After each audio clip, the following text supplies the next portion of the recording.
Ngayon ko lang po sasabihin sa inyo, yung confidential informant,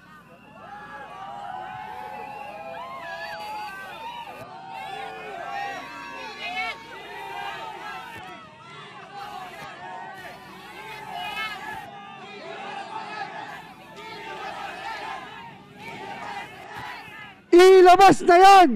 Ilabas na yan! Ilabas na yan! Ilabas na yan! Ilabas na yan! Ilabas na yan! Ilabas na yan! dahil kailangang malaman ng sambayanang Pilipino, ang confidential informant ay si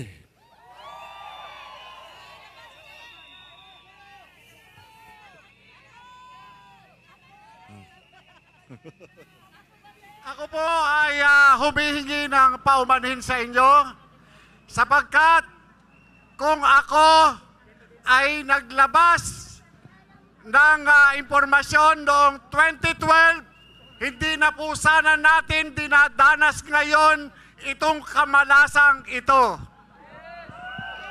Yes! Ako po, kaisa nyo bilang Pilipino,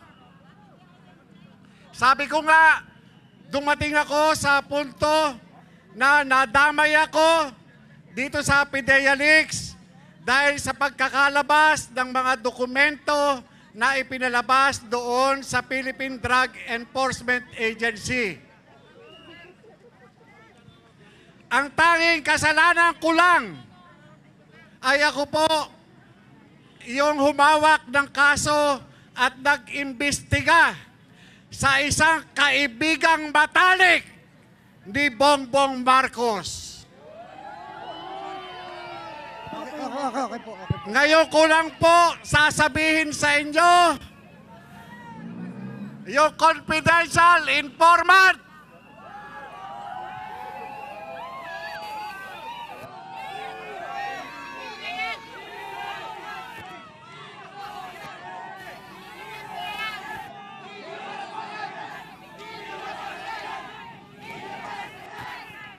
ilabas na yan!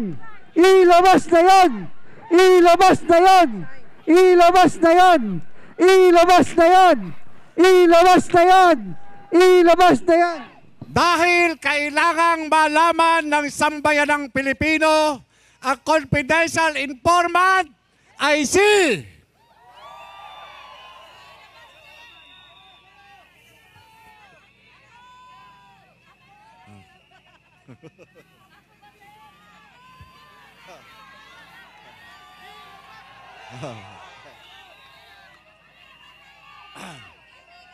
tawagin na lamang po natin siyang Bravo Delta.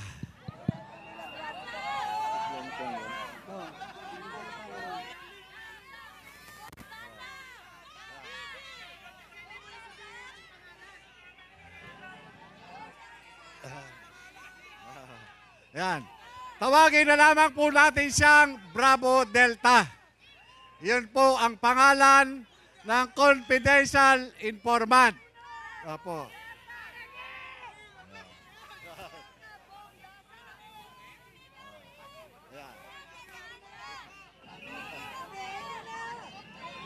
Okay. Si Bravo Delta ay si Bong Dasa. Kaibigang matalik ni Bongbong Marcos.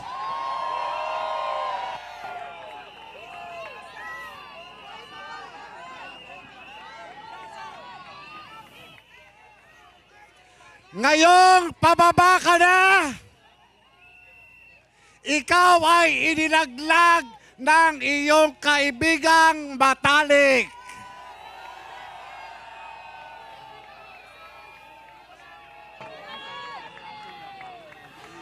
Alam kong alam na alam mo yan sapagkat mismong si Kati Binag, alam niya na nakuha ng PIDEA si Bong Dasa noong 2012.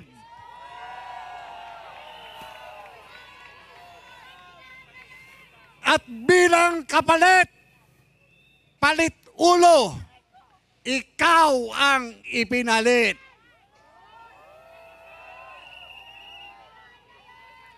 Yan po ay naandun sa record ng PIDEA. Nandun po sa record ng PIDEA at ito ay inamin niya at nireduce yan sa sworn statement. Nakuha po ng PIDEA itong si Bong Dasa at itinuro yung kanyang mga kasama. Kaya po ito nalaman namin. Yan po yun.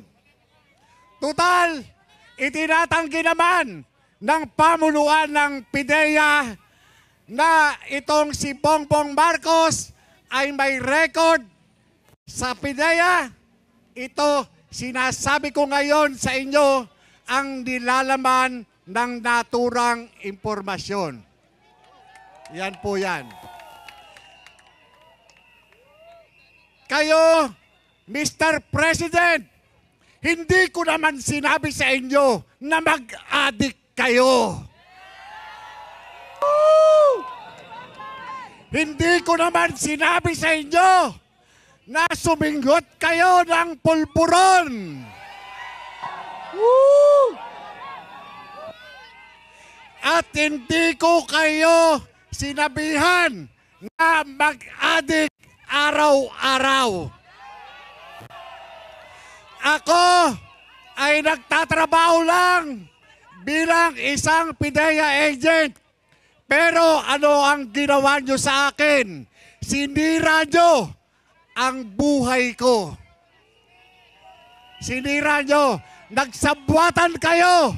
Nila Paquito Ochoa, pati ng asawa mo. Ha? Para ako ay gurgurin. Para ako'y taniman ng katakot-takot na kaso. Katulad ng ginagawa ninyo kay Pastor Apollo Kibuloy.